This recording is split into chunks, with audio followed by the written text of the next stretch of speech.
کی گفته که الگوهای فری سایز بد فرم و بی‌قوارن؟ امروز میخوام رسم الگوی فری سایز 5 تا رو اونم با متد مولر بهتون آموزش بدم که ببینین این الگو چقدر میتونه خوش فرم باشه و حتی نیاز به پرو نداشته باشه. این الگو مناسب انواع شومیزها و مانتوها و حتی پالتوهاست. سلام، من مرضیه هستم. به کارگاه کوچیک من خیلی خوش اومدین. برای دیدن این آموزش که مطمئنم مثلش رو تا حالا هیچ جا ندیدین، تا انتها همراه من باشید.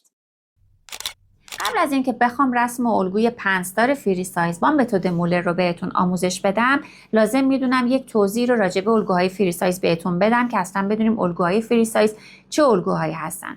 الگوهای فری سایز الگوهایی هستن که تا 3 تا سایز رو پوشش میدن. شاید فکر کنید خب یک لباس گشاد لباس فری سایزه. اینطوری نیست. لباسی رو که ما قراره با متد مولر، شاید اگر با متدهای دیگه شما الگوی فری سایز رو طراحی کنید، یک لباس گشاد در نهایت بهتون بده، ولی ما میخوایم با متد مولر یک الگوی فری سایزی رو طراحی بکنیم که در عین حال اینکه 3 تا سایز رو کاور میکنه اما تنخور بسیار زیبایی داره. اون گشادی که به واسطه فری سایز بودنش داره گشادی زیباییه و اینجوری نیست که وقتی شخص لباس رو پوشید انگار که مثلا لباس اصلا قواره تنش نیست. توی جدول سایز بندی ها ما کلا الگوهای فری سایز رو بر اساس جدول سایز بندی طراحی میکنیم. ما 4 تا سایز داریم، 4 تا دسته داریم، دسته اسمال، مدیوم، لارج و ایکس لارج که توی هر کدوم از این دسته ها 3 تا سایز جا میگیره. مثلا سایز 34, 36 و 38 در دسته اسمال قرار داره.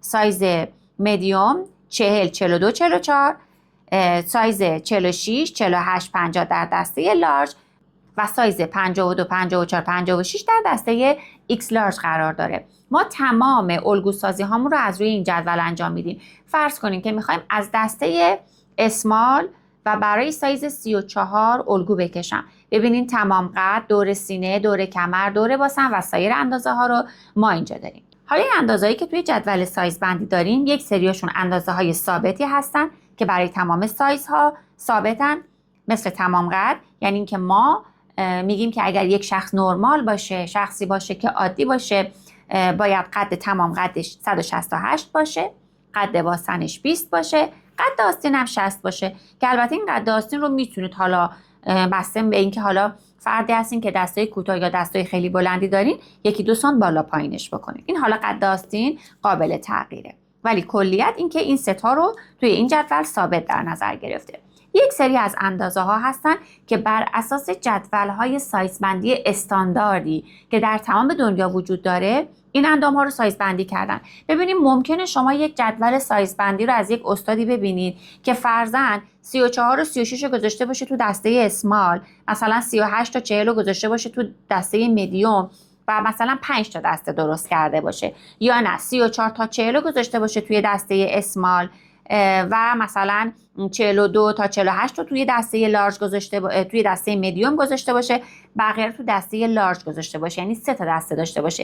این تعداد دسته ها زیاد اهمیتی نداره، چون ما میخوایم با این جدول کار کنیم. شما این جدول رو معیار قرار بدین. مهم این اندازه هایی که اینجا داریم که معمولا در تمام جدول ها به یک اندازه است. مثلا شخصی که دور سینه 80 داره رو ما میذاریم توی سایز 34 و سایز بندیمون هم بر اساس دور سینه ما تعیین میکنیم. من این جدول رو میذارم همینجا که شما یه اسکرین شات ازش بگیرین که داشته باشین. عزیزانی که عضو کانال تلگرام خیاط شو هستن، این جدول رو توی کانال تلگرام میذارم. لینک کانال تلگرام رو توی دیسکریپشن قرار میدم که اگر که هنوز عضو نشدین بتونین عضو بشین و از این جدول ها استفاده کنین. هم عکس جدول رو میذارم و هم فایل PDF رو میذارم. خب پس ما بر اساس دور سینه تعیین میکنیم که شخص چه سایزی داره. خب ببینید فرض کنین که شخص دور سینه‌اش 81. ما اینجا گفتیم که عدد 80 سایزش میشه 34. خب حالا 81 رو هم میگیم سایزش 34 باشه. حالا ممکنه دور سینه 82 یا 83 باشه. ببینید ما اینجا 84 رو گفتیم که چنده، سایزش 36. 82 و 83 رو هم میگیریم سایز 36. مثلا اینجا دور سینه فرض کنید 100. اگر دور سینه 101 باشه باز میشه مدیوم. اما اگر دور سینه 102 و 103 باشه، چون به 104 نزدیکتره، ما میگیم که سایزش سایز لارجه. پس بر اساس دور سینه تعیین میکنیم که سایز شخص چقدره. خب گفتیم توی این جدول یه سری اندازه ها از روی اندام شخص بر اساس جدول های سایز بندی که استاندارد هستن تعیین شده، مثل دور سینه، دور کمر، دور باسن، دور بازو و سرشانه.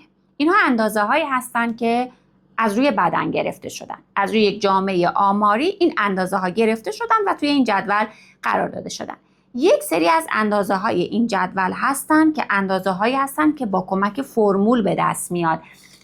متد مولر متدیه که بر اساس حساب و کتاب و فرمول بندیه. الگوی فری سایزش هم به همین ترتیبه. یکی از اون اندازه ها اندازه کف حلقه است، ارتفاع کف حلقه، اندازه بلندی سینه، فاصله سینه. خب قد بالا تنه پشتم جزو اون دسته از اندازه هایی که اندازه ثابته و ما در تمام اندازه هامون اگر که شخص نرمالی باشه، یعنی کوتاه قد خیلی زیادی، سری افراد هستن که خیلی کوتاه قدن، کوتاه قدهای زیاد یا بلند قدهای خیلی بلند، اونها جز این دسته قرار نمیگیرن. قد بالا تنشون 42 افراد عادی، گردن از راه فرمول به دست میاد، کف حلقه که منظور اینجا پهنای کف حلقه است از راه فرمول به دست میاد، کارور جلو و تیره پشت هم از راه فرمول به دست میاد. شما برای اینکه بخواین الگوتون رو استفاده کنین نیازی نیست از هیچ فرمولی استفاده بکنین، از تمام این اندازه ها استفاده میکنین. ولی من در ادامه بهتون میگم که مثلا کف حلقه چجوری به دست اومده که برای سایز 34 شده 18.5، که شما فلسفه این عدد 18.5 رو بدونین، فلسفه ارتفاع کف حلقه رو بدونین. فقط توتیوار شما یک سری عدد ارقام جلوتون نباشه و الگو رو بکشین، عمق مطلب رو که درک بکنین دیگه میدونین اگر یک زمانی این جدول نبود مثلا ارتفاع کف حلقه رو باید چجوری حساب کنین، بلندی سینه رو باید چجوری حساب کنین. خب قبلش بیایم بگیم که حالا که من میخوام از این جدول استفاده کنم چطوری باید استفاده کنم. به 3 روش شما میتونین از این جدول استفاده کنین. یا میخواین لباستون رو به صورت سایز بندی الگوش رو بکشین و بدوزین. مثلا یک مزون دارین، میخواین یک گوشه از مزونتون یک رگال لباسای فری سایز باشه، میخواید از دسته اسمال، مدیوم، لارج و ایکس لارج شما لباس داشته باشین. بهترین کار اینه که بیاین حد وسطش رو، سایز وسطش رو بگیرید و براش الگو بکشید. مثلا توی دسته اسمال شما سایز 36 رو، الگوش رو با تمام این اندازه هایی که اینجاست میکشید. این عدد، این سایز 36 سایز 34 رو کاور میکنه، سایز 38 رو هم کاور میکنه. برای سایز 34 یک مقدار بزرگه، برای سایز 38 اندامی تر و قالب تن تره. برای دسته مدیوم شما سایز 42 رو الگوش رو بکشین. سایز 42 40 رو کاور میکنه، 44 رو هم کاور میکنه. برای 40 یک مقدار آزاده، برای 42 آزادیش نسبت به 40 کمتره و برای 44 یک مقدار حالت جذب‌تر و خوش‌فرم‌تر داره. البته سایز 40 و 42 هم خوش‌فرمی خاص خودش رو داره. بعضی از افراد کلاً دوست دارن لباس‌های آزاد بپوشن، اما آزادی که تنخور زیبایی داشته باشه، لباس‌های شل و وارفته‌ای نباشه. خب این یک حالت کشیدن الگو. حالت دوم زمانیه که شما میخوای نه لباست رو به صورت اوورسایز داشته باشی. من اینا رو پاک بکنم که قاطی نکنید. اوورسایز یعنی چی؟ یعنی شما میای از دسته اسمال برای سایز 38 الگو میکشی. وقتی برای سایز 38 الگو کشیدی، سایز 36 رو کاور میکنه، سایز 40 رو هم کاور میکنه. الان شد 2 تا از دسته اسمال، یه دونه از دسته مدیوم که دسته بعدیشه. اون وقت این لباس شما میشه لباس اوورسایز، یعنی لباسی که 2 تا دسته بندی رو داره شامل میشه و پوشش میده. مثلا میخوای از دسته لارج شما یک لباس اوورسایز داشته باشی، میای سایز 50 رو شما الگوش رو میکشی، 50 48 بالایش رو کاور میکنه، براش یک مقدار آزاده، حالت اوورسایز داره. برای 52 یک مقدار فیت تره، یک مقدار قالب تن تره، ولی باز اون آزادی های لازم رو داره، مثل لباس های پنسدار اندامی و پنسدار فیت و پنسدارهای معمولی که شما حالا با هر متدی الگوشو میکشید نیست، ولی آزاده آنچنانی هم نیست، یک تنخور خیلی شیکی داره. پس این اگر اومدید از مثلا دسته لارج برای 50 شما الگو کشیدین، سایز 48 رو کاور میکنه، سایز 52 هم پوشش میده و چون 2 دسته رو اومده شامل شده، این دیگه میشه لباس اوورسایز. حالا حالت سومی که شما میخواید بیاید و الگوی فری سایز بکشید، معمولا حالت شخصی دوزیه. 2 دسته اول حالت مزونی بود، حالت سری دوزی بود.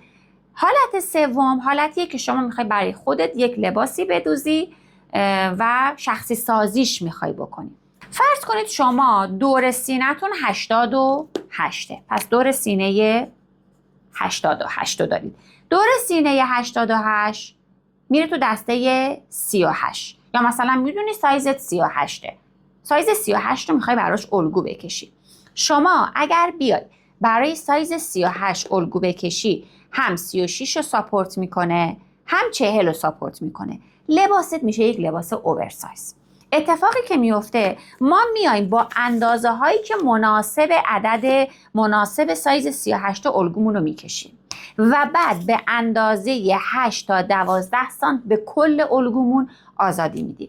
شما میگی من وقتی دور سینم 88، وقتی 8 سانت بهش آزادی داده بشه میشه 96 و من این مقدار گشادی و آزادی رو دوست ندارم. ممکن نفر بگه دوست دارم، اوکی، مشکلی نیست، با همین سایز 38 خودش شما براش الگو میکشین. پس حتما این توضیحات رو برای مشتریتون بدین. اگر میخواین برای خودتون الگو بکشین، حتما به این توضیحات توجه کنید. پس اگر اومدی با سایز 38 برای خودت الگو کشیدی، برای مشتریت الگو کشیدی، مثال میگم 38، این الگو، این لباس در نهایت برای شما لباسیه که حداقل 8 سانت آزادی داره. دور سینه شما میشه از 88 میشه 96 تا. شما میگی من این مقدار آزادی رو نمیپسندم، انقدر گشادی و انقدر آزادی رو دوست ندارم، دوست دارم لباسم فری سایز باشه، دوست دارم لباسم لباس آزادی باشه، ولی دوست ندارم انقدر گشاد باشه، دوست دارم یک گشادی معمولی باشه. خب میای چه کار میکنی؟ میای یک سایز کوچکتر الگو میکشی، کاری که من همیشه میکنم. مثلا من برای سایز 38م اگر بخوام شخصی الگو بکشم، اگر مشتری داشته باشم که اون حالت گشادیه رو زیاد نمیخواد، میام به جای سایز 38 سایز 36 رو الگو میکشم. چرا این کارو میکنم؟ سایز 36 رو نگاه کنین، دور سینه‌اش چنده؟ دور سینه‌اش 84. من 8 سانت بهش آزادی میدم. در نهایت وقتی الگو رو کشیدم گفتیم حداقل 8 سانت آزادی داریم. 8 سانت به کل الگو که آزادی بدم میشه 92 سانت. این 92 سانتیه که الگوی من بهم میده. حالا سایز واقعی سینه مشتری من چنده؟ 88. 88 تا 92 چقدر اختلاف داره؟ 4 سانت اختلاف داره. این آزادیش معقول تره، این خیلی بهتره، ولی دیگه نمیتونیم ببریم خیلی تنگش کنیم، یک سایز بالاترش رو الگو میکشیم. من این کار رو برای تمام سایز هم انجام میدم. من مشتری داشتم که سایزش 48 بود و به من گفت من دلم نمیخواد لباسم انقدر آزاد باشه، من برای سایز 46 رو کشیدم، 48 رو کاور کرد، حتی 44 رو هم وقتی 46 رو بکشین 44 رو هم کاور میکنه، 48 رو که سایز بعدی خودش بود و سایز واقعی مشتری من بود رو کاور کرد. لباس آزاد بود ولی آزادیش خیلی زیبا بود. حالا ممکنه یه سوال براتون پیش بیاد که بگین خب این چه کاریه که من بیام مثلا الگوی فری سایز رو بکشم، میام همون اول الگوی پنسدارم رو میکشم، آزادی های زیادی بهش میدم. اتفاقی که میفته اینه که ما وقتی که میخوایم الگومون الگوی آزادی باشه، الگوی راحتی باشه، باید حجم پنس سینمون کم باشه. ما نمیتونیم یک لباسی رو بدوزیم که آزاده یا جلو بازه و حجم سینه ای رو داشته باشه که لباس جلو بسته جذب اندامی پنسدارم داره. پس شما نمیتونی بیای الگوی پنسدار اولیه رو با هر متدی که بلدی بکشی، جذب بکشی، بعد بگی خب من میام الان 3 سانت آزادی میدم. پس تکلیف پنسا چی میشه؟ پنسا جابجا میشن. اون پنس حجم سینه‌ای که داری چی میشه؟ این رو باید کم بکنیم. و اصلا اصولی نیست و اصلا اون لباسی که شما بعداً میای بهش آزادی بیشتری میده دیگه فری سایز نیست، یک لباس گشاد شده است، اصلا تنخور لباس فری سایز رو نداره. پس برای همین ما باید از همون ابتدا تعیین کنیم که میخوایم چه سایزی باشه، چقدر آزادی داشته باشه، آزادیش در چه حد باشه و بر اساس این اعداد و ارقامی که اینجاست الگومون رو رسم بکنیم. خب حالا بریم سراغ این توضیحاتی که اینجا تیک زدم بالاشون و گفتم بر اساس فرمول آماده شده. ببینیم ما گفتیم در روش مولر تمام آیتم ها، یک سری آیتم ها از روی تنه گرفته میشن، یک سری آیتم ها بر اساس فرمول به دست میان. فرمول ها تماما اینجا براتون نوشتم و توضیح میدم، میتونید اسکرین شات بگیرید، این رو هم توی کانال براتون قرار میدم. گفتیم اندازه گردنه، یکی از اون اندازه هامون اندازه گردنه که باید بر اساس فرمول به دست بیاد. فرمولش 1/20 دور سینه است. تمام در متد مولر تمام اندازه ها بر اساس دور سینه گرفته میشه به جز اندازه فرمول بالا تنه پشت که بر اساس 1/4 قد تمام به حساب میشه. قد تمام رو 168 گرفتیم که 1/4 میشه 42. این دوتا اندازه‌ای که گفتم ثابت هستن. سایر اندازه هامون بر اساس دور سینه به دست میاد. فرمول گردن، فرمول تیره پشت، به تیره پشت کارو پشتم میگن. فرمول پهنای کف حلقه، فرمول کارو جلو، ارتفاع کف حلقه. یعنی شما اگر برای سایز فرزن سایز مثلا 46 عدد 168 رو در تمام این فرمول ها بذارین، عدد گردنش اینجا به دست میاد، عدد تیره پشتش اینجا به دست میاد، عدد پهنای کف حلقه اینجا به دست میاد. یعنی تمام این فرمول ها، تمام این سایز های سینه توی این فرمول ها گذاشته شده، حساب کتاباش شده، توی این جدول قرار گرفته. پس شما نیازی به این جدول حساب کتاب ندارید، نیاز به محاسبه ندارید. من فقط براتون توضیح دادم که فلسفه و منطقش رو بدونین. فکر نکنین این مثلا ارتفاع کف حلقه چی بوده، چی شده، از کجا آمده. بدونین ارتفاع کف حلقه از این فرمول 1/10 دور سینه به اضافه 10.5 به دست اومده. اگه دیدین گردن مثلا تو سایز 34 شیشه، تو سایز مثلا 52 8/1 نه از کجا به دست اومده؟ نه از 1/20 دور سینه به اضافه 20 به دست اومده. پس این فرمول هایی هستن که اندازه هستن که بر اثر فرمول به دست اومدن. خب حالا با توجه به این توضیحاتی که داده شد و ذهنیتی که از الگوی فری سایز براتون ایجاد شد، میریم و الگوی فری سایزمون رو رسم میکنیم. نکته دیگه ای که لازمه بهتون بگم اینه که الگوهای فری سایز به 2 دسته تقسیم میشن: الگوهای فری سایز پنسدار و الگوهای فری سایز بدون پنس. الگوهای فری سایز بدون پنس هم باز 2 دسته میشن: الگوهای فری سایزی که بدون پنسی که برای سایزهای کوچیکن، الگوهای فری سایز پنسداری که برای سایزهای بزرگتر هستن که شبیه همون الگوی بدون پنسی میشه که من آموزشش رو توی کانال گذاشتم. یه آموزش الگوی بدون پنس گذاشتم برای افرادی که اندامشون تا سایز 42، یه دونه گذاشتم برای افرادی که اندامشون بالاتر از سایز 42. تقریبا شبیه اونه که لینک های اون آموزش رو پایین براتون میذارم که اگه دوست داشتین از اون آموزش استفاده کنین. تمرکز ما روی الگوی پنسدار فری سایز مولره. میریم که با هم این الگو رو رسم کنیم. تمام اندازه هایی که برای رسم الگوی فری سایزم احتیاج دارم توی این جدول آماده کردم. فرم خام این جدول رو براتون میذارم توی کانال، میتونید یه اسکرین شات هم ازش بگیرید که داشته باشین. این اندازه ها چیا هستن؟ اندازه ارتفاع کف حلقه. شما قبل از اینکه الگوتون رو بکشین اندازه خامتون رو، اندازه مورد نیازتون رو بنویسید که دیگه نخواین توی جدول بگردید و هی دنبال اعداد باشید.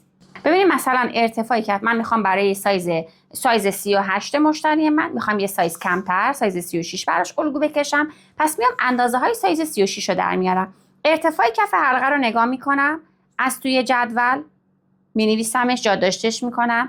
ارتفاع قد بالا تنه پشت، همه رو ببینید تمام این ستون رو توی این جدول منتقل میکنم و داشته باشم. اینجا یه نکته رو بهتون بگم، اینجایی که نوشته فاصله سینه منظور 1/2 فاصله سینه است، نصف فاصله سینه است که حالا در ادامه بهتون میگم که کارایش چیه. خب پس من اون عددها رو توی این جدول منتقل کردم که دم دستم باشه و بتونم راحت ازش استفاده کنم. اولین کاری که میکشم از بالای صفحه حدوداً 4-5 سانتی متر پایین میام از بالای کاغذ الگو پایین میام و یک خط صاف میکشم. خب اینجا رو این گوشه رو میذارم نقطه 0. از نقطه 0 به اندازه ارتفاع کف حلقه پایین میام. توی جدول ارتفاع کف حلقه رو پیدا میکنم، پایین میام و نقطه شماره 1 میذارم. بدون اینکه سر خط کش یا مترم رو جابجا کنم، دوباره از همون نقطه 0 این دفعه به اندازه ارتفاع قد بالاتنه پشت. قد بالاتنه پشت 42، در تمام سایزها گفتیم یکسانه. پایین میام و علامت میزنم شماره 2. خوبی که الگوهای فری سایز دارن اینه که شما نگران ایرادهای اندامی دیگه نیستین، نگران لقه ها دیگه نیستین، چون یک لباس گشادیه و دیگه اون ایرادهای اندامی رو میپوشونه. حالا از نقطه شماره 2 به اندازه قد باسن 20، پایین میام و علامت میزنم، میشه نقطه شماره 3. نقاط 1، 2 و 3 رو به سمت چپ الگو گونیایی میکنم به صورت یک خط صاف. قاعده گونیا رو میذارم و یک خط صاف میکشم. خب خط شماره 0 میشه خط گردن، این خط میشه خط کف حلقه یا خط سینه هم بهش میگن. خط شماره 2 میشه خط کمر و خط شماره 3 میشه خط باسن. از نقطه 0 به اندازه گردن، هر چقدر که اینجا ما اندازه گردن رو داشتیم، الان اینجا توی این سایز اندازه گردن 6.2 میرم و یه علامت میزنم. از این علامتی که زدم از اینجا به اندازه 2 سانتی متر ثابت بالا میرم، علامت میزنم، میشه نقطه شماره 4. نقطه شماره 4 رو به نقطه شماره 0 به صورت هلال وصل میکنم و هلال گردن پشتم اینجا کشیده میشه. خب موقعی که میخواین هلال کنین، این بهترین فرم هلال اینه که این خط رو نصفش کنین، هلالتون رو بیارین بذارین به این نصف و بقیهش به صورت صاف بغلطه روی خط شماره 3. خب حالا باید خطهای عمودی الگوم رو رسم کنم. خطهای عمودی الگو بر اساس محاسبات فرمول هایی که بر اساس دور سینه بودن کشیده میشه.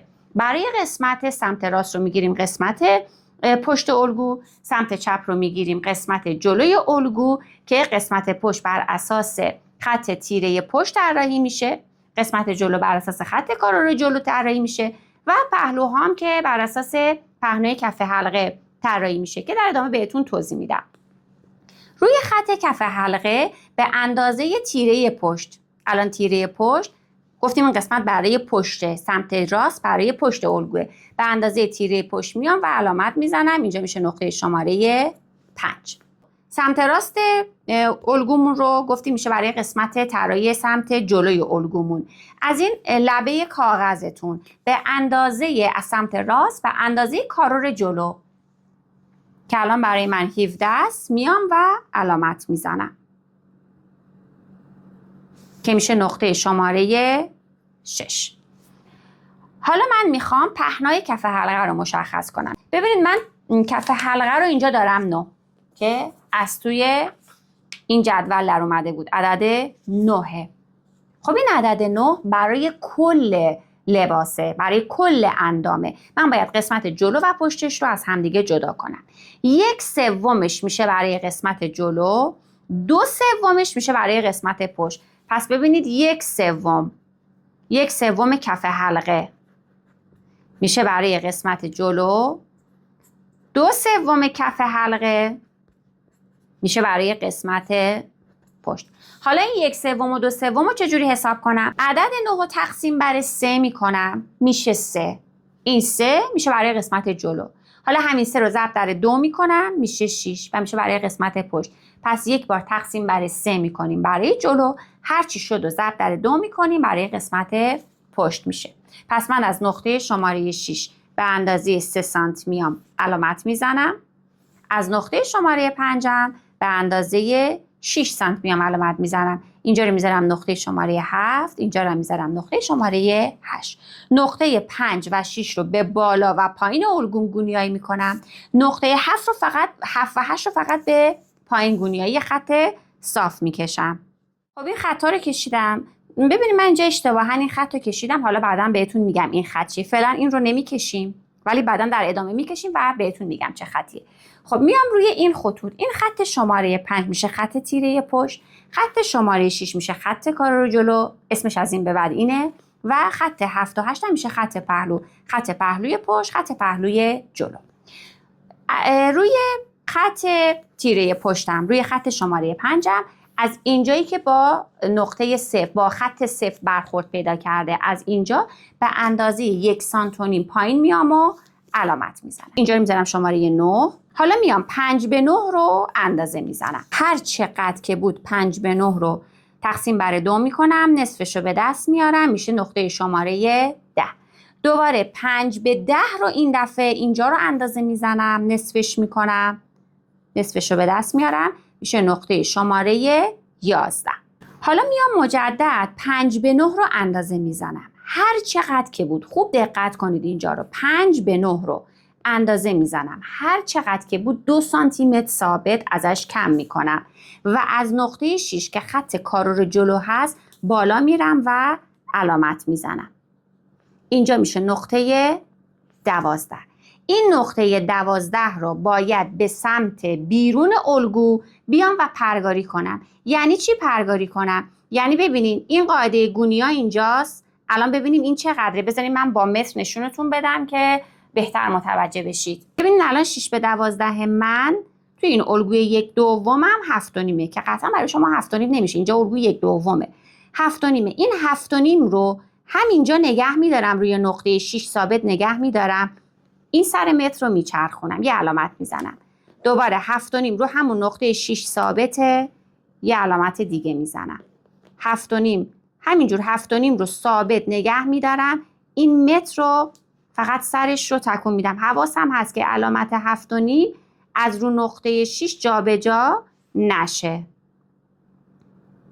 به این کار میگن پرگاری کردن. حالا این نقاط رو به هم دیگه وصل میکنم. خب حالا باید بیام روی الگوی قسمت جلو، روی سمت جلو، اختلاف قد بالا تنه پشت و جلو رو حساب کنم. همیشه در خانم ها قد بالا تنه جلو از قد بالا تنه پشت به خاطر فرم سینه بیشتره که حالا بسته به میزان حجم سینه، کوچیکی یا بزرگی سینه و سایز شخص این مقدار میتونه متفاوت باشه. توی الگوهای 5 تاری که شما میکشین، مخصوصا اگر متدتون مولر باشه، بلدین که این رو از روی اندام شخص، روی اندازه‌گیری اولیه از روی اندام شخص این رو تشخیص میدید و مشخصش میکنید. اما توی الگوهای سایز بندی و توی الگوهای فری سایز ما این قد بالا تنه پشت رو بر اساس اون هم یک سری دسته بندی ها مشخص میکنیم. اختلاف قد بالا تنه پشت و جلو باید به این صورت باشه که توی الگوهای سایز بندی، توی الگوهای فری سایز، دور سینه 80 تا 90 اختلافش 4 سانتی متر در نظر گرفته میشه. یه اسکرین شات از این صفحه میتونید بگیرید. این صفحه رو هم توی کانال تلگرام براتون میذارم. دور سینه 90 تا 100 4.5، دور سینه 100 تا 110 5، 110 تا 120 5.5 و 120 به بالا 6 سانتی متر ما اختلاف بالا تنه پشت و جلو رو در نظر میگیریم. خب میام از این خط گردنی که داشتم به اندازه اختلاف بالا تنه پشت و جلو، من برای سایز 36 دور سینه برای من 84 توی این دسته قرار میگیره و 4 سانتی متر. به اندازه 4 سانتی متر بالا میرم، علامت میزنم و یک خط صاف میکشم. روی این خط صاف به اندازه گردن، همون مقداری که اینجا رفتم و علامت زدم، اینجا هم میرم و علامت میزنم. اینجا میشه نقطه شماره 13. روی این خط اینجا خط مرکز جلوه، اینجا CF، اینجا CB. روی خط مرکز جلو میام از همین بالا، از این خط بالایی که کشیدم به اندازه گردن به اضافه 1 سانت، یعنی 6.2 به اضافه 1 سانت میکنم، میشه 7.2. میام پایین و به کمک پیستوله این دوتا رو به هم دیگه وصل میکنم. یه هلال خیلی قشنگ برای گردن بکشید. حواستون باشه همیشه موقعی که میخواین هلال گردن رو بکشید، این ابتداش به اندازه حدوداً 2 سانتی متر صاف باشه، وگرنه جلوی گردنتون حالت چیز در میاد و زاویه دار میشه. اینجا هم که نقطه شماره 14 بود. از خط مرکز جلو به اندازه 1/2 فاصله 2 تا سینه میام و علامت میزنم. 1/2 فاصله سینه رو توی جدول داشتیم، با فرمول ها حساب شده بود، توی جدول بود. الان اینجا برای من 8/9 از این قسمت از لبه کاغذ ارگوم که میشه خط CF میذارم و این عدد رو پیدا میکنم. فرقی نمیکنه کجا خط کش رو بذارم، من فقط میخوام جاش رو پیدا بکنم. مثلا اینجا میذارم و علامت میزنم و بعد این علامت رو به بالا و پایین به صورت یک خط صاف میکشم. پس این خط صافی که من اینجا دارم خطیه که از 1/2 فاصله 2 تا سینه عبور کرده. خب حالا روی این خط از قسمت بالا که محل برخوردش با خط گردنه به اندازه بلندی سینه میام و علامت میزنم. بلندی سینه رو هم توی الگومون توی جدولمون داشتیم. الان برای من 24 از این قسمت بالا، از این بالا میذارم و عدد 24 رو پیدا میکنم و علامت میزنم. اینجا میشه نقطه شماره 15. نقطه 15 نقطه مرکز سینه است. حالا باید روی این کمانی که اینجا زدم یک عددی رو جدا کنم و علامت بزنم. این عدد ارتباط مستقیم داره با حجم پنس سرشانتون که بعد منتقل میشه به زیر سینه، میشه پنس کنفور. ببینید الگوی ما الگوی فری سایزه و ابتدای آموزش هم گفتم الگوی فری سایز پنس داره، پس باید پنس رو داشته باشیم. این پنس حجمش از پنس الگوهای عادی کمتره، الگوهایی که یک مقدار حالت اندامی دارن، قوس کمر رو داره، پنس زیر پنس توی کمر رو داره. این پنس سرشانه از اون الگوها کمتره ولی باید باشه. متاسفانه آموزش های زیادی رو من دیدم، من یوتیوب رو کامل زیر و رو کردم، تمام آموزش هایی که به اسم آموزش الگوی فری سایز داره یاد داده میشه تماما الگوهای بدون پنسن و دارن به اسم الگوی فری سایز این رو آموزش میدن. این کاملا اشتباهه. الگوهای فری سایز هم پنسدار هستن و هم بدون پنس. پنسدارش میشه همین مدلی که طبق متد مولر، همین روشی که بهتون آموزش میدم. بدون پنسش هم باز 2 دسته است. بدون پنسی که برای سایز کوچیکه، حتی اکثر تا سایز 42 که اون اصلا پنس نداره. الگوی فری سایز بدون پنس یه چیز شبیه الگوی بدون پنس معمولیه، یه مقدار آزادی هاش بیشتره. اما الگوی فری سایز بدون پنس برای سایزهای بالاتر از 42 باید یک پنس کوچیک داشته باشه. اگر این پنس کوچیک رو نداشته باشه، شما وقتی لباس رو دوختین یک لیویرهایی به صورت مورب و موجدار از مرکز سینه به سمت پهلو دارین. این رو توی آموزش بدون پنس ساده هم بهتون گفتم که حتما باید یک پنس داشته باشین. حالا حجم اون پنس توی الگوی بدون پنس، اسمش بدون پنس هست ولی یک پنس کوچیک داره، پنسش به اندازه پنس این نیست. حالا میشه یک مقدار کمش کرد، یک مقدار به جاهای دیگه منتقلش کرد ولی باید باشه. الگوهایی که داره آموزش داده میشه به اسم الگوی فری سایز ولی یک الگوی بدون پنسه تو سایزهای کوچیک جواب میده، تو سایزهای کوچیک تنخور خوبی داره. به سایزهای بزرگ که رسید اصلا این الگو مشکل دار میشه، خیلی بدقواره میشه لباس توی تن. پس لطفاً هر آموزشی رو که میخواید ببینید، هر آموزشی رو که میخواید یاد بگیرید به صورت اصولی یاد بگیرید. درسته مراحل این الگو ممکنه کمی پیچیده تر باشه ولی شما یک بار الگو رو میکشید و برای همیشه یک لباس با تنخوار بسیار زیبا دارید. خب الان من میخوام یک عددی رو روی این کمان جدا کنم که این عدد باشه حجم پنس سرشانه من. خب این عدد رو باید طبق فرمول حساب کنم. ما این فرمول ها رو داریم. فرمول دور سینه. میتونید یه اسکرین شات از این صفحه بگیرید و تصویر این فرمول ها رو براتون توی کانال تلگرام هم میذارم. خب ببینید برای دور سینه های 80 تا 100 ما میایم دور سینه رو تقسیم بر 20 میکنیم. روی این کمان 1/20 دور سینه رو علامت میزنیم. یعنی حجم پنس سرشانه شما میشه 1/20 دور سینه. دور سینه های 100 تا 110 1/20 رو منهای 1 میکنیم. دور سینه های 110 تا 120 1/20 رو منهای 1.5 میکنیم و دور سینه های 120 به بالا 1/20 رو منهای 2 میکنیم. ببینید هر چه سایز سینه داره میره بالا این مقدار هم داره بیشتر میشه، یعنی ما مقدار بیشتری کم میکنیم. چرا؟ چون 1/20 خیلی زیاده. 1/20 قسمت 120 یک بیستم 120 میشه 6 تا 6 رو منهای 2 میکنیم که بشه 4. ببینید ما میخوایم حجمش رو کم بکنیم، ما میخوایم مقدار پنس سرشانه یا پنس کنفورمون رو کم بکنیم، چون نمیشه لباس آزاد باشه یا لباس جلو باز باشه و شما یک کاپ سینه و حجم سینه خیلی بزرگی داشته باشید، مثل لباسهای معمولی داشته باشید. این خیلی زشت و بی‌قواره میشه. شما نگاه کنین یه لباس فیت بدوزین دکمه دار باشه ولی دکمه هاشو نبندین. ببینین کاپ سینه چقدر میزنه بیرون، چقدر لباس شما بی‌قواره است. پس باید ما این حجم سینه رو کمتر بکنیم، ولی نمیتونیم حذفش کنیم. اجازه حذف کردنش رو نداریم، اجازه نداریم از این مقدار کمتر اینجا علامت بزنیم. میتونیم با تکنیک هایی توی الگو وقتی جاش رو مشخص کردیم، وقتی حجمش رو مشخص کردیم، با تکنیک های یکی مقدار کمترش کنیم، ولی همون ابتدای کار باید جاش رو بذاریم، باید فضاش رو براش درست بکنیم. پس من الان چون دارم برای سایز 36 الگو میکشم و دور سینه من 84 توی این رنج قرار میگیره و میام 1/20 رو به دست میارم.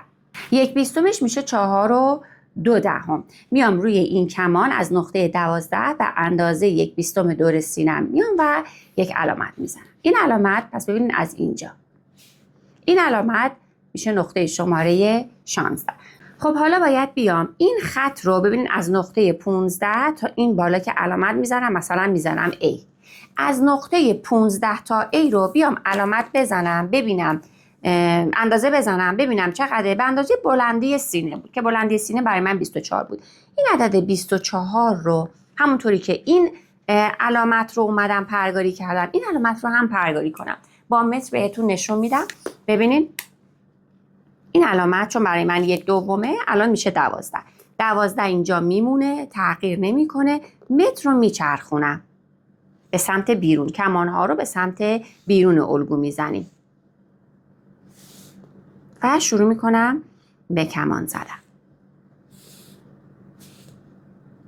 ببینین عدد 12، این مقدار 12، این بلندی که داشتم، حالا برای شما هر چقدر میتونه باشه، روی نقطه 15 و جابجا نمیشه. خب کمان رو که زدم، حالا میام این از نقطه 16 جوری عدد سرشانه رو علامت میزنم که بیاد و این کمان رو قطع بکنه. سرشانه برای من عدد 12 بود. میام میذارم روی نقطه 16 عدد 12 رو جوری پیدا میکنم که این کمان رو قطع بکنه.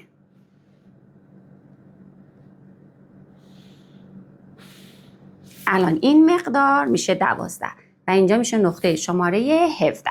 خب این 16 تا 17 میشه مقدار سرشانه من. یه مقدار هم اینجا دارم. ببینید از نقطه 13 تا نقطه A. این مقدار رو باید کم کنم از این مقدار سرشانه. میام 13 تا A رو اندازه میزنم. هر چقدر که بود از نقطه 17 همون مقدار. ببینید از نقطه 17 پایین اومدم، علامت میزنم، میشه نقطه 18. نقطه 18 تا 16 دیگه سرشانه جدید من هست. حالا این 18 رو وصل میکنم به 15. به این صورت. الان پنس سرشانه من اینجا تشکیل شد. ببینید این یک ضلع پنس سرشانه، این هم یک ضلع پنس سرشانه. اما این دوتا ضلع باید با همدیگه هم اندازه باشن. مشخصه که ضلع 15 به A بلندتره. میام 18 به 15 رو اندازه میزنم. هر چقدر که بود میام و از پایین میرم بالا و همون مقدار علامت میزنم. بهترین کار اینه که شما 18 به 15 رو که علامت زدین الان شده برای من 23. 23 رو این پایین رو بدون اینکه تکون بدین این رو ببرید بیارید اینجا و اینجا رو علامت بزنید. الان این دوتا با هم دیگه هم اندازه شدن و اون قسمت بالا دیگه اضافه است. حالا این نقطه جدید که میشه نقطه 19 رو وصل کنید به گوشه گردن. الان پنس جدید سرشانه شما این پنسی میشه که من با آبی دارم میکشم. این یک ضلعشه، این هم یک ضلع دیگه پنس سرشانه شما. خب حالا میخوام بیام و حلقه های آستینم رو بکشم.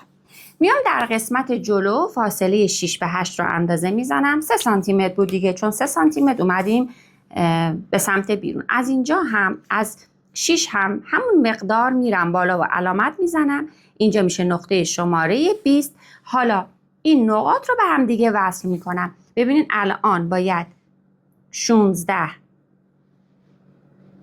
به 20 وصل بشه و با یک فرم هلالی 20 به 8 وصل بشه. اما این الان این خط صاف خط قشنگ و جالبی نیست. من میام به صورت منحنی با کمک پیستوله میذارم و ببینین الان به این صورت حلقه آستینم رو میکشم. نکته‌ای که باید توی رسم حلقه آستین بهش توجه کنید اینه که موقعی که میخواید این هلال رو بکشین نباید این قوس شما اینجا خط 6 خط کارو رو جلوی شما بود، نباید بیاد داخل تر. ببینید نباید به این صورت بشه. ببینید به این صورت نباید بشه، نباید بیاد داخل، وگرنه کارور الگوی شما تنگ میشه. و نکته دومی که باید رعایت کنید اینه که قسمت پایینی که دارید هلال میکنید حتما چند سانتیمتر، حتی ممکنه تا 3 یا 4 سانتیمتر هم الگوی شما که بزرگ باشه روی خط بغلطه. اصلا نباید بیاین به این صورت نوک‌تیزش بکنید. ببینید اینجا رو نوک‌تیز شده، اینجا رو ببینید. به هیچ عنوان نباید نوک‌تیز باشه، باید چند سانتیمتر آخرش روی کف حلقه بغلطه، ولی دیگه این غلطشش بیشتر از 4 سانتیمتر نباشه. یعنی شما این مقداری که الان مماس شده روی خط، ببینید این قسمت رو خط صافه، دیگه بیشتر از 4 سانتیمتر نباشه، چون اگه بیشتر 4 سانتیمتر باشه لباستون حلقش میکشه به سمت داخل. خب این از این نکته. الگوی قسمت جلو تمام شد. این الگویی که ما کشیدیم الگویی که ما فعلا هیچ آزادی بهش ندادیم، تمام اندازه ها طبق جدول سایز بندی کشیده شده. ما باید حالا در ادامه وقتی کار الگوی پشتم انجام شد بیایم و بهش آزادی های لازم رو بدیم. و نکته دیگه این که این الگو پنس زیر سینه نداره، قسمت پشتم کلا پنس نداره. خب حالا میایم برای رسم حلقه آستین قسمت جلو. برای رسم حلقه آستین اول باید سرشانه رو بکشم. نقطه 4 رو به نقطه 9 وصل میکنم و یک مقدار هم امتدادش میدم. همیشه توی متد مولر سرشانه پشت از سرشانه جلو 1 سانت طولش بزرگتره. اگر میخواین این الگو رو برای شمیز، برای یک لباس ظریف یا برای یک مانتویی که پارچه ظریفی داره استفاده بکنید، گرم متوسطی حتی داره استفاده کنید، نیازی نیست که سرشانه پشت رو از سرشانه جلو بلندتر بگیرید. یعنی الان برای من که سرشانه جلو 12، پشت رو هم اگر خواستم برای شمیز یا یک مانتویی که گرمش متوسطه استفاده کنم، گرم پارچه‌اش متوسطه استفاده کنم، همون 12 رو در نظر میگیرم. اما اگر میخوام برای کت یا پالتوهای ضخیم یا حتی لباسایی که قرار آسترکشی بشه استفاده کنم، بهتره که سرشانه پشت رو 1 سانت بزرگتر از سرشانه جلو بگیرید که بعد توی دوختن سرشانه پشت رو یه خورده ریز میدیم و دیگه قشنگ دو تا چفت هم دیگه میشن. پس من الان میام هر اندازه که سرشانه جلو بود 12، حالا بستگی داره برای چه لباسی بخوام، یا 12 یا 13 رو علامت میزنم. دیگه توی این روش فری سایز ما نگرانی این رو نداریم که آیا این مقدار سرشانه من از خط کارور پشت بیشتر بیرون میفته، داخل میفته، روی خط میفته، چون ما توی الگوهای 5 سانتی چالش رو داریم دیگه، مخصوصا برای افرادی که سرشانه کوچیکی دارن و کارور بزرگی دارن، این علامت میفته داخل، علامت سرشانه‌شون میفته داخل و بعد نمیتونن فرم حلقشون رو طراحی بکنن، دچار یه سری مشکلات میشن که بعد ایراد اندامی رفع کنن. ما دیگه اینجا مشکل اون رو نداریم. پس میام مقدار سرشانه رو علامت میزنم، از نقطه 11 به اندازه 1.3 میل ثابت، پس به اندازه 1.3 بیرون میام، این عدد ثابتیه و علامت میزنم. حالا نقطه 9، 11 و 7 رو با کمک پیستول به هم دیگه وصل میکنم، ولی مجدد حواسم هست موقعی که میخوام حلقه آستین رو بکشم، انتهای حلقه آستینم 1-2 سانت روی خط کف حلقه‌ام به صورت صاف و مماس باشه. اگر نتونستین توی یک حرکت، میتونین توی 2 حرکت با کمک پیستوله این رو شما رسم بکنید. خب این از قسمت حلقه آستین پشت. خب من برای حلقه آستین در قسمت پشت باید یک پنس لقی ببندم. پنس لقی رو در محل نقطه 10 میبندم. از نقطه 10 من به اندازه نیم سانت میرم بالا، نیم سانت میام پایین. پس کل پنس لقی که میبندم 1 سانته. هر مقداری که 13 به A بود این گوشه داشتم، از نقطه 4 همون مقدار میام پایین و علامت میزنم. نقطه شماره 10 رو به صورت گونیایی وصل میکنم به خط CB.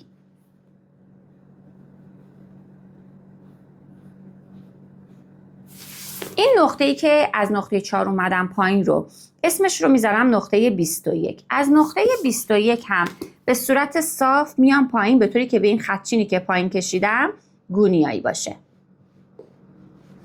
الان این مقدار میشه عمق پنس من. این نیم سانتی که بالا و پایین رفتم رو وصل میکنم به اینجا. یعنی این قسمت شد مرکز پنس من که حالا برای بستنش به گودترین گوشه گردن وصلش میکنم و میبندم که در ادامه این پنس رو هم با هم میبندیم. نکته دیگه‌ای که باید بهش توجه کنم اینه که در الگوهای مولر سرشانه پشت رو 1 سانت باید ببرم بالا و سرشانه جلو رو 1 سانت بیارم پایین که بعد از اینکه پنس سرشانم رو بستم این کار رو انجام میدم. خب حالا باید بیام یک کنترل انجام بدم. ما فقط یک کنترل روی الگومون انجام میدیم و اون هم میزان دوره باسنه. ببینید الان دوره باستن برای این سایز 94. من الگو رو اینجا 1/2 دارم. 94 رو تقسیم بر 2 میکنم که ببینم این 1/2 باستن چقدر باید باشه که میشه 47. یعنی خط باستن اینجا برای من باید 47 باشه. خب میام اندازه میزنم از این قسمت CB اندازه میزنم تا اینجا. الان برای من اینجا 22. از اینجا تا اینجا رو هم از این فاصله رو اندازه میزنم. اینجا هم 20. 20 و 22 رو با هم دیگه جمع میکنم میشه 42. از این 47 که باید باشه کم میکنم. 47 منهای 42 میشه 5 سانت.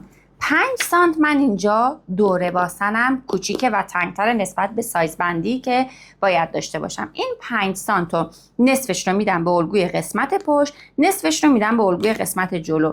یعنی 2.5 از این خط اینجایی که دارم، از این خط پهلوی پشت 2.5 میام بیرون، از اینجا هم 2.5 میام بیرون و وصلش میکنم به نقطه شماره 7 از اینجا، یعنی به کف حلقه، و از اینجا هم وصلش میکنم به این قسمت. الگوی فری سایز توی کمر ما دستکاری انجام نمیدیم. گشادی هرچی که اینجا هست برای کمر میمونه. در الگوهای فری سایز ما گودی کمر رو مشخص نمی کنیم. باید یک خط صاف باشه، مگر اینکه حالا تو سایزهای بالا، مثلا سایزهای توی دسته لارج، این مقدار ممکنه خیلی زیاد باشه. اجازه دارین نیم تا 1 سانتی متر، فقط نیم تا 1 سانتی متر بیاید. بیشتر از این مجاز نیستین چون فرم الگوتون به هم میخوره. نمیشه که الگو گشاد باشه، فضای سینه‌اش کم باشه، کمرش جذب باشه، چون اگه کمر رو جذب کنی اون فضای سینه میزنه بیرون و خیلی بد فرم میشه. اینجا رو هم به صورت یک فرم حالا منحنی طور میتونید رسم کنید. اگر که سایز بزرگیه، اگر هم که سایز کوچیکه که اصلا این کار رو نمیتونید انجام بدید. خب به این صورت الگوی فری سایز ما مراحل اولیش طراحی شد. حالا باید یک سری آزادی ها رو ما به این الگو بدیم. میزان آزادی که ما میتونیم بدیم بین 2 تا حتی 4 سانتی متره. 2 وقتی میگم 2 سانتی متر، من 2 سانتی متر به 1/4. به اینجا 2 سانتی متر، به اینجا 2 سانتی متر. خب اینجا که 2 سانتی متر باشه 1/4. پس حساب بکنید 4 تا 2 سانتی متر. حداقل آزادی که به کل لباس داده میشه 8 سانتی متر و حد اکثر 16 سانتی متر. دیگه 16 خیلی لباس آزادیه، مگه اینکه شما بخواید یه پالتوی خیلی گشاد داشته باشین که سرکشی هم بشه. حالا این آزادی هایی که میدیم باید در سرتاسر الگو پخش بشه. یعنی بعد این آزادی رو به کف حلقه بدیم، به ارتفاع کف حلقه، به سرشانه و به کارورها این آزادی رو بدیم. خب برای آزادی ها رو از سرشانه شروع میکنم. به سرشانه نیم سانت آزادی میدم و بزرگترش میکنم. حالا من یه کار دیگه هم انجام میدم. من همیشه میام نگاه میکنم. ببین الان مثلا من یه مشتری دارم، لباس فری سایز میخواد داشته باشه، سایزش سایز 38، من دارم براش سایز 36 میکشم، سرشانه مشتری من 10.5، اینجا 12. خب من اینجا سرشانه رو بزرگ کردم. اگر دوباره بیام نیم سانت دیگه اضافه کنم میشه 12.5، 2 سانت سرشانه مشتری من زیاد میشه، الگوش زیاد میشه. بهش نشون میدم با متر، میگم سرشانت اینجا میفته، میگه که نه من دوستان دارم انقدر سرشانم پایین باشه، این نیم سانت رو بهش اضافه نمیکنم. توی سرشانه اگر دیدین سرشانتون دیگه از 2 سانت 2.5 داره بیشتر میشه از سرشانه واقعیتون، میتونید مقدار رو به سرشانه، فقط به سرشانه میتونید مقدار رو زیاد نکنید. اما حالت عادیش تو سایز، این اتفاق تو سایزهای کوچیک میفته که اندامهای ریزی دارن. تو سایزهای بزرگ نه، سرشانه اگر نیم سانت هم حتی شما بیشتر بکنید خیلی لباس زیباتر میشه. خب از کاروره، از این قسمت کارور، الان کارور ما دیگه این خط آبی است. از کارور پشت به اندازه نیم سانت میام بیرون. از کارور قسمت جلو هم اینجا خط کارور از نقطه 20 هم نیم سانتی متر میام بیرون. حالا از نقطه 7 به اندازه 2 تا 3 سانتی متر میام بیرون، بستگی داره که دارم این الگو رو برای چی میکشم. حتی تا 4 سانتی متر برای پالتوهایی که خیلی ضخیم هستن و آسترکشی دارن شما میتونید بیرون بیاید، پایین بیاید. از این نقطه به اندازه مجدد 2 تا 3 سانتی متر بیرون میام و علامت میزنم. اینجا هم همینطور از نقطه 8 به اندازه 2 تا 3 سانتی متر و از اینجا هم دوباره 2 تا 3 سانتی متر میام بیرون و علامت میزنم. حالا این نقاط رو به هم دیگه به کمک پیستوله وصلش میکنم. اما اینجا دیگه با یک مرحله شما نمیتونین. ببینین اول میام این رو به این وصل میکنم، ببینین با 2 تا حرکت.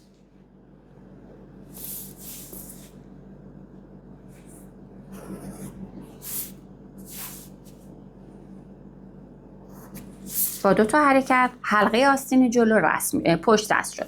برای قسمت پشتم همینطور 16 رو به این 16 که نه، این مقدار سرشانه جدید رو وصل میکنم به اینجا، به نقطه‌ای که نیم سانت اومدم بیرون. حالا از اینجا هم با حرکت دومم و حتما هم باید چند سانت ابتداییش روی خط بغلطه. از روی خط باسن هم اجازه دارید به اندازه 2 تا 3 سانتی متر بیرون بیاین. خط کمر رو بهش کاری نداریم و اینها رو به هم دیگه وصل میکنید. ببینید با این اعداد میتونید بازی کنید. ببینید وقتی شما الگوتون رو کشیدین، مثلا دور باسنتون چقدر از اندازه واقعی خودتون بیشتره. اگر دوست داشتین این آزادی رو خب خوبه، اگر دوست نداشتین میتونید 2 تا 3 سانتی متر حتی 1.75 1.5 هم بکنید. ببینید دور سینه شما الان، دور سینه جدید این قسمت میشه. این خطچین قرمز میشه دور سینه جدید. این دور سینه شما چقدر از اندازه واقعیتون بزرگتره.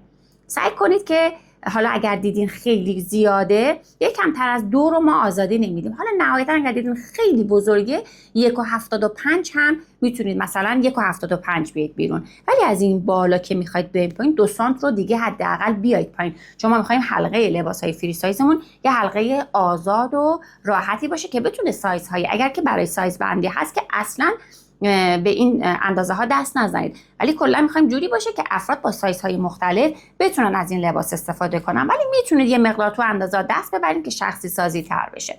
خب حالا باید پنس سرشانه رو ببندم، پنس لقی رو هم ببندم و سرشانه ها رو اصلاح بکنم، بالا و پایین بکنم. برای اینکه پنس سرشانه رو ببندم میام و از این خط جدید پهلویی که دارم، نکته‌ای که فراموش کردم بگم، گفتم تو سایزهای بزرگ میتونید شما نیم سانت بیاید، نهایتاً 1 سانت، 1 سانت هم خیلی زیاده، نیم تا 75 میل میتونید بیاید و پهلوتون رو یک مقدار جمع ترش بکنین.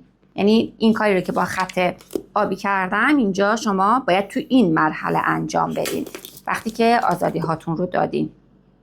به این صورت میتونید بیاید و پهلوی الگوتون رو اصلاح بکنید، یک مقدار جمعش کنید. خب حالا من میخوام پنس سرشانه رو ببندم. روی این خط قرمز رنگی که دارم به اندازه 5 سانتی متر پایین میام، میذارم نقطه B و نقطه B رو وصل میکنم به نقطه 15. این خط رو برش میزنم. یکی از اضلاع این پنسم رو هم من این رو برش میزنم، پنس سرشونه رو میبندم و منتقلش میکنم به زیر سینه. برای قسمت پشتم میام گودترین قسمت حلقه گردن رو پیدا میکنم و سر این پنس رو یک بار وصل میکنم به این بالا، این سرش رو هم وصل میکنم به اینجا و این ضلع بالایی رو قیچی میکنم و پنس رو میبندم. البته دیگه به خط قرمز جدیده، ببینید به اینجاست، این رو میبندم. خب اضافات الگو رو قیچی میکنم و میام که پنس ها رو با هم دیگه ببندیم. قبل از اینکه بخوام پنس ها رو ببندم، اگر که الگوی شما احتیاجه که قدش بلندتر بشه و میخواین لباستون از زیر باسن بلندتر باشه، میین به قد لباستون اضافه میکنین. برای اینکه به قد لباس اضافه کنیم این نکته رو دقت کنید که ما نمیم خط پهلو رو اینجوری کج بذاریم. میایم و این قسمت پایین رو، این قسمت رو اندازه میزنیم، یعنی از خط مرکز جلو تا پهلو اینجا رو اندازه میزنیم. هر چقدر که بود، هر چقدر که خواستیم میایم پایین، این رو هم اندازه میزنیم و به صورت یک خط صاف، قاعده گونیا روی خط باسن قرار میگیره به صورت یک خط صاف و اینجا رو به صورت یک خط صاف میکشیم. برای قسمت پشت هم همینطور. ببینین حتما باید از اینجا به بعد خط صاف باشه، ولی اینجا دیگه نوک‌تیز نباشه. ببینید یه کوچولو شما میتونید این رو حالا یا با کمک پیستوله مثلا یا با دست اینجا اگر تیزی داره تیزیش رو بگیرید. خب به این صورت. حالا میخوام پنس ها رو ببندم. اول پنس سرشانه رو میبندم. ببینید این خط قیچی شد، این خط هم قیچی شد. این دو سر پنس رو میذارم روی هم دیگه و پنس رو میبندم.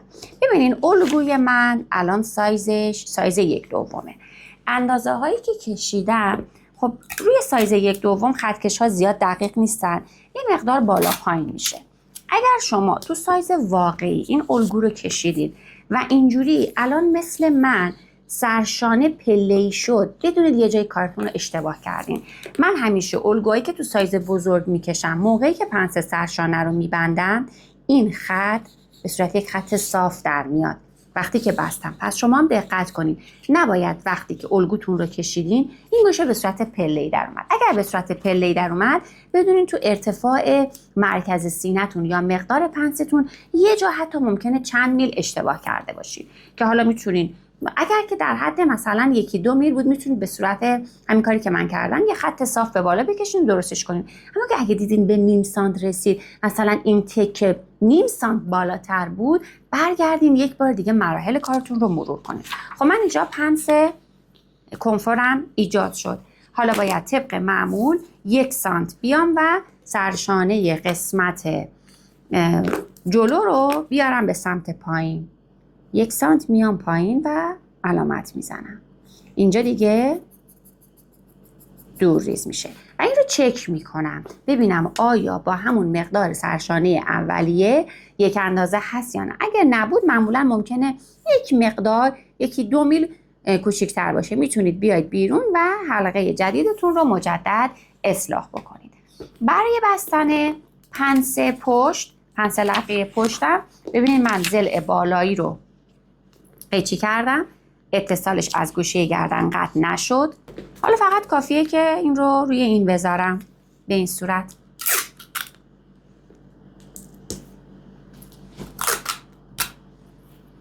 خب حالا نیازه که من قسمت حلقه آستینم رو مجدد اصلاحش بکنم.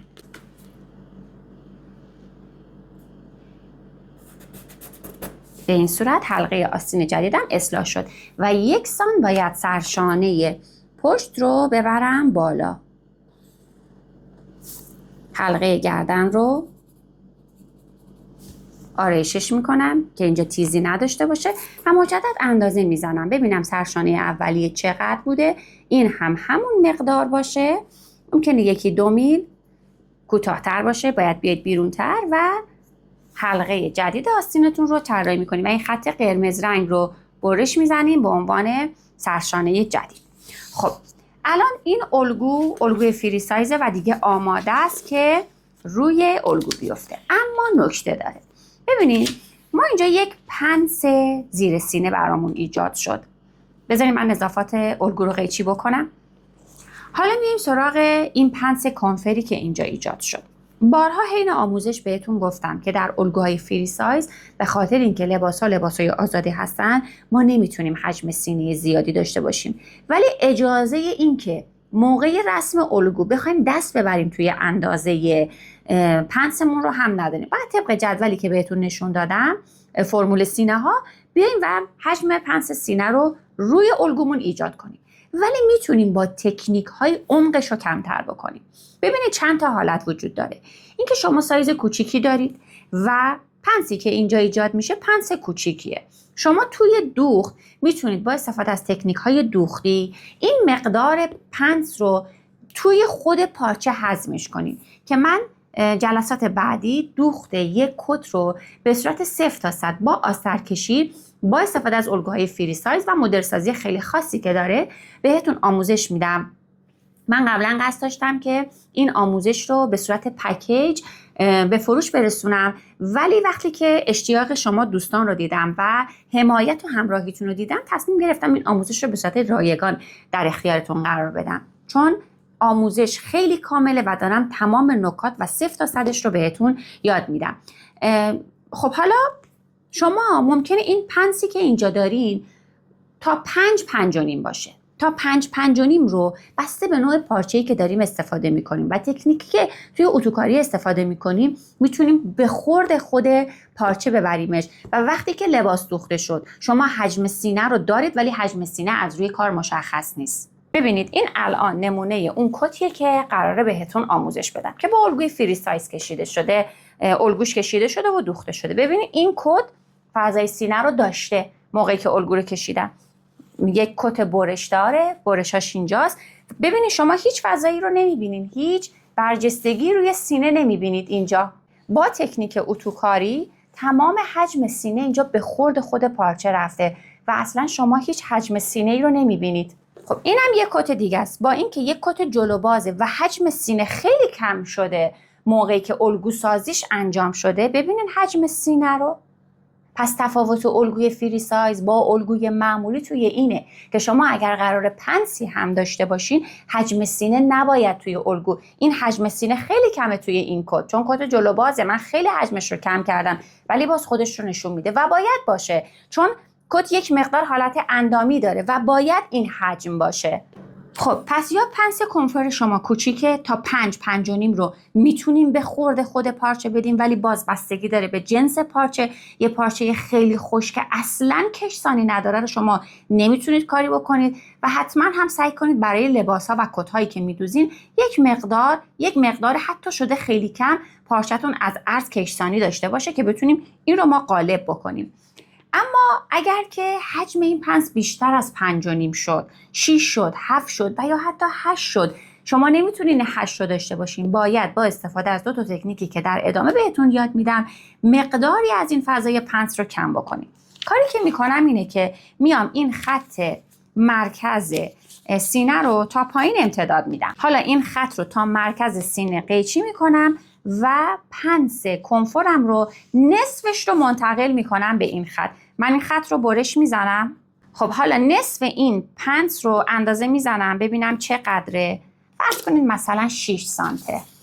این 6 سانت رو 3 سانتش رو خط مرکز جلو رو اول فیکس میکنم که جا به جا نشه.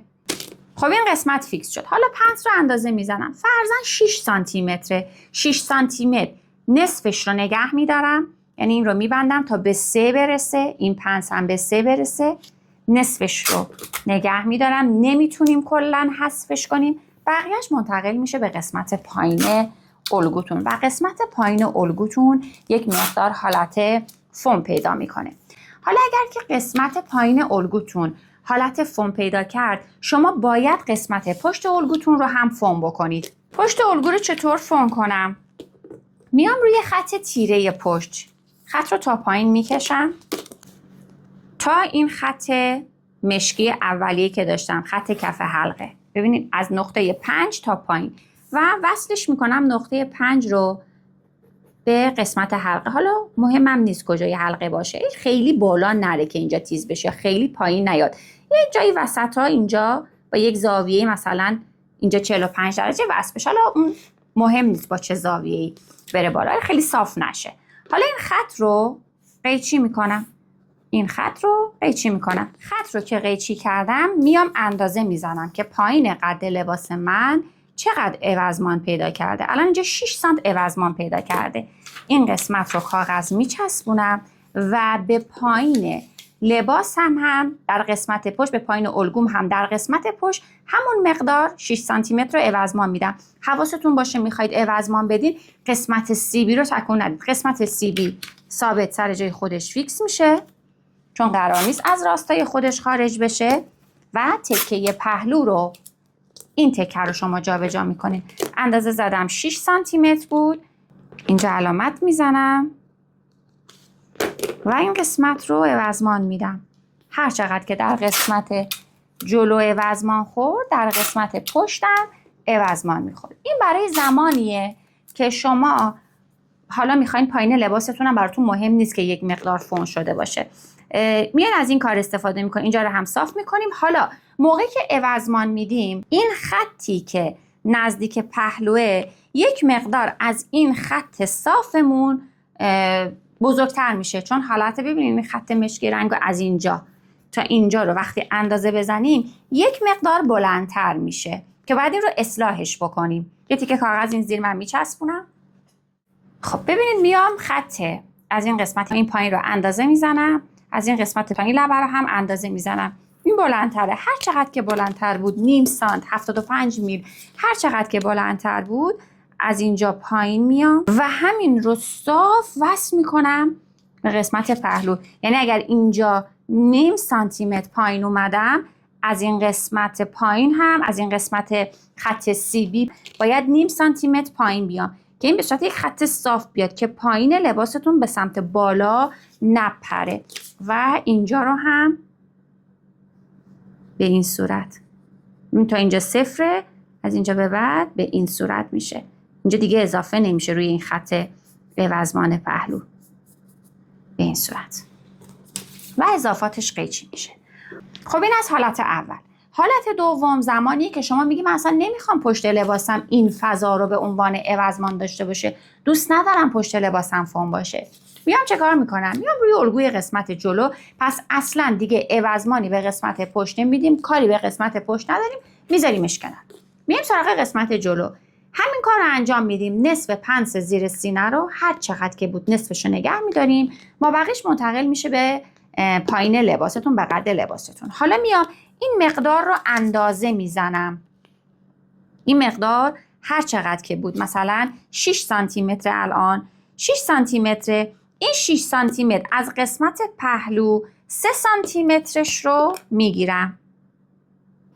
پس اینجا هر چقدر که بود الان 6 سانتی متره، اینجا 3 سانتی متر. یک دومش رو اینجا میام و علامت میزنم و این یک دوم رو وصل میکنم به زیر حلقه. این یک دوم رو وقتی وصل کنم اضافاتش دورریز میشه، یعنی من نصف پنس زیر سینه رو از پهلوی لباسم رد کردم. برای اینکه بتونم این رو وصل بکنم اول موقت باید پنس کنفورم رو ببندم. موقت پنس کنفور رو میبندم، این علامت رو وصل میکنم، اینجا رو وصل میکنم به کف حلقه. این قسمت کامل دور ریز میشه و بعد مجدد پنس کنفورم رو باز میکنم. حالا پنس کنفور باز میشه به این صورت. هم حجم پنس کنفور شما کم شد، هم فضایی که اینجا خیلی فون شده بود و اضافه شده بود نصفش از پهلو رد داده شد. دیگه وقتی این کار رو کردین، نصفش از پهلو رد دادین، دیگه اصلا به الگوی پشتی که در حالت اول کشیدین دست نمیزنید و اصلا بهش عوضمانی نمیدید. خب این از آموزش الگوی پنسدار فری سایز با متد مولر که یک آموزش بسیار دقیق و حرفه‌ای و با جزئیات کامل بود. تنخور این الگو فوق‌العاده است. اصلا برای دوختش و برای برشش شک نداشته باشین. این الگوها رو شما میتونین برای لباسهای پاییزه و زمستانه خیلی مناسب هستن، میتونین استفاده کنین. الان هم که دیگه کت‌ها همه ترند شدن و به سبک فری سایز دوخته میشن. این الگوی فری سایز 1 بود، فری سایزی که پنس داره. ما 2 تا الگوی فری سایز دیگه هم داریم، الگوی فری سایز پنس بدون پنس برای سایزهای کوچیک و فری سایز پنس بدون پنس برای سایزهای بزرگ، یعنی 42 به بالا. الگوی آستین این مدل میمونه. آموزش طولانی شد. جلسه بعد آستین مناسب با این الگوی فری سایز رو بهتون آموزش میدم. اون هم پر از نکته و تکنیکه. برای که شما بتونید این الگو رو رسم کنید نیاز به پیش زمینه خاصی نیست، فقط باید روش اندازه‌گیری اولیه رو بلد باشین. دور سینه، دور کمر، دور باسن رو بلد باشین که بتونید سایزتون رو پیدا بکنین. حالا اگر که دوست داری روش اندازه‌گیری اصولی و دقیق رو هم یاد بگیری، ویدیوی بالا رو ببین و حتما این الگو رو برای خودت بکش.